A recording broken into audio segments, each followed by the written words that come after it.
जय हिंद। चलिए दोस्तों, आज हम लोग जानते हैं एफआईआर क्या होता है, जीरो एफआईआर क्या होता है और सनहा क्या होता है। सबसे पहले जानिए, क्राइम दो तरह का होता है, ठीक है। पहला होता है कॉग्निजेबल, जिसे हिंदी में कहते हैं संज्ञेय अपराध और उर्दू में कहते हैं संगीन जुल्म। आप फिल्म में सुने होंगे जज के कहते हुए कि संज्ञेय अपराध किया यानी खतरनाक जुल्म किया, ठीक है। दूसरा होता है नॉन कॉग्निजेबल, जिसे हिंदी में कहते हैं असंज्ञेय अपराध यानी असंगीन जुल्म। जब भी यूपी या दरोगा के एग्जाम में जाइएगा तो संगीन दे देगा या असंगीन ऐसे देगा, तो आप लोग घबराइएगा नहीं, वही होता है, ठीक है। यानी ये हुआ खतरनाक क्राइम, ये हुआ उतना खतरनाक क्राइम नहीं। जैसे देखिए, आप किसी को एक झापड़ मार दिया, ठीक है, चाहे आपका फ़ोन खो गया, उसमें सिम है तो उससे मिसयूज होने का खतरा हो सकता है, ठीक है। या आपका कोई डॉक्यूमेंट्स खो गया है और चाहे जिस आप रूम में रहते होंगे उस रूम जो मालिक है वो आपको एक चाबुक मार के बाहर निकाल दिया, तो यह संगीन मामला है। आप थोड़ा कुछ बोल दिए या वो कुछ बोल दिया, तो ये मतलब असंज्ञेय हो जाता है, तू मैं के कारण हो जाता है, ठीक है। तो जो इसका जो रिपोर्ट लिखा जाता है उसको बोलते हैं नॉन कॉग्निजेबल रिपोर्ट, जिसे शॉर्टकट में बोलते हैं NCR। इसे बिहार या गांव देहात में सनहा भी कहा जाता है, ठीक है। तो ये हुआ उतना खतरनाक नहीं जितना ये खतरनाक होता है। कॉग्निजेबल समझिए, ठीक है। आप ये समझिए, कॉग्निजेबल समझिए। कॉग्निजेबल होता है खतरनाक क्राइम, जैसे देखिए आप मर्डर कर दिए, किसी को रेप कर दिए, बलात्कार कर दिए या डकैती डाल दिए, डकैती डाल के आप डॉक्यूमेंट चुरा लिए, तो वो भाई अभी थोड़ा ना है जी आप इसमें ले जाइएगा, भुलायल थोड़ा ना है जी आप इसमें ले जाइए, तो डकैती कर दिया, ठीक है। तो उसके भी बोलते हैं संगीन, ठीक है। इसका जो रिपोर्ट लिखा जाता है जिसे FIR कहते हैं, ठीक है। अथी इसका फुल फॉर्म होता है फर्स्ट इन्फॉर्मेशन रिपोर्ट, ठीक है। देखिए, CRPC 154 के धारा कहता है कि हर हालत में पुलिस को FIR लिखना है जब संगीन यानी कॉग्निजेबल अपराध रहेगा तब, ठीक है। तो ये आप समझ गया, ठीक है। अब समझिए जीरो FIR क्या होता है, ठीक है। देखिए, जैसे अगर मान लीजिए आप बिहार में रहते हैं, आपके परिवार बिहार में रहते हैं, या आपके बड़े कोई पापा या भाई कहीं आपको महाराष्ट्र या कहीं चल रहे हैं कमाने, ठीक है। तो वहाँ उसका मर्डर या कुछ भी हो जाता है, तो वहाँ के पुलिस से इन्वेस्टिगेशन करवे करेंगे और आप यहाँ से FIR लिखवा दीजिए, ठीक है। तो यहाँ के जो पुलिस के अधिकारी नहीं कि FIR ना लिखेगा, क्योंकि संगीन मामले में, ठीक है।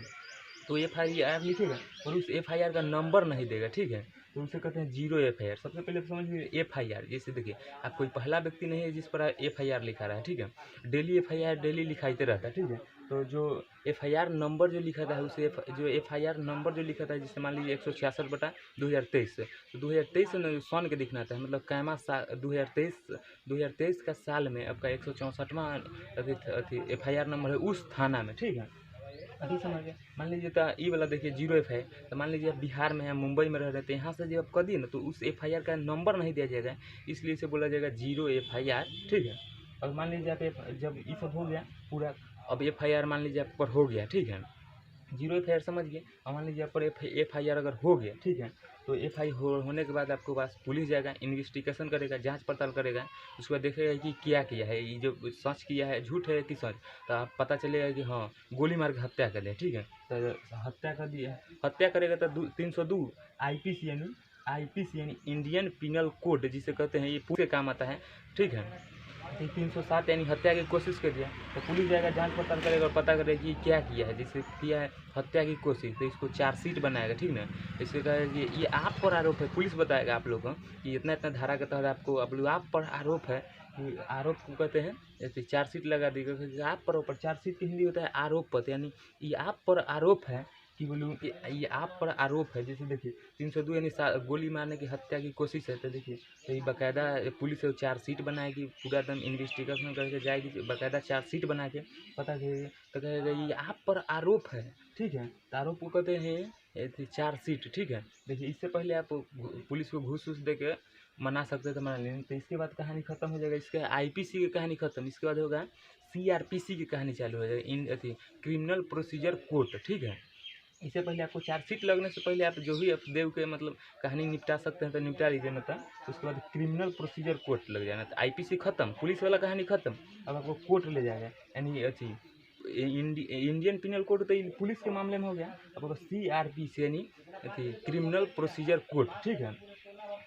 चार्जशीट लग जाएगा तब ऐसा हो FIR या FIR या चार्जशीट वगैरह लग गया, तो आप जज के पास जाइए, चार्जशीट वगैरह FIR सब दर्ज हो गया, तो आप जज के पास जाइए, अगर जमानत मिला तो बाहर रहिए और नहीं जमानत मिला तो अंदर रहिए। देखिए अगर बड़ा क्राइम कर ले रहिएगा तो आपको जल्दी जमानत नहीं मिलेगा, जैसे आसाराम बाबू ये सब के कैसे वो सबके जमानत नहीं मिलता था, क्योंकि कांडे ऐसा कर ले रहते थे, उसको जमानत कैसे मिलेगा, ठीक है।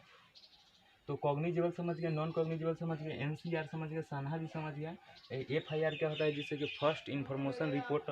और जीरो का मतलब क्या होता है, जैसे देखिए आप बिहार में हैं, ठीक है, और यहाँ से आप अपने नज़दीकी थाना में आप एफआईआर लिखा रहे हैं, ठीक है, और आपके बेटा या कोई भी जो आदमी कमाने गए हैं या किसी उद्देश्य से वो बाहर रह रहे हैं दूसरा स्टेट में, तो आप यहाँ से करिएगा तो उस थाना में एफआईआर नंबर नहीं देगा, क्योंकि ये थाना का अधिकारी नहीं है कि आपकी दूसरा केस अपना थाना में लिख दे, इसलिए उसका नंबर नहीं दिया जाएगा, तो इसलिए इसको कहते हैं जीरो एफआईआर। ठीक है, जैसे देख लीजिए, मान लीजिए 166/2023, इसका मतलब क्या हुआ कि 2023 में 166/2023 का मतलब क्या हुआ, 166वां नंबर 2023 में उस थाना में आपका एफआईआर नंबर है। ठीक है, हर एक का एफआईआर का अलग अलग नंबर होता है। ठीक है, तो एफआईआर नंबर समझिए। अब तो ये ऑनलाइन भी हो जाता है एफआईआर नंबर, ठीक है, अब ऑल ओवर इंडिया ऑनलाइन भी हो जाता है। ठीक है, आप इतना समझ गए। ठीक है, अगर आप लोग कहिएगा तो हम जैसे आईपीसी सीआरपीसी की वीडियो अगला बनाएंगे, पार्ट 2 इसका समझ लीजिएगा। ठीक है,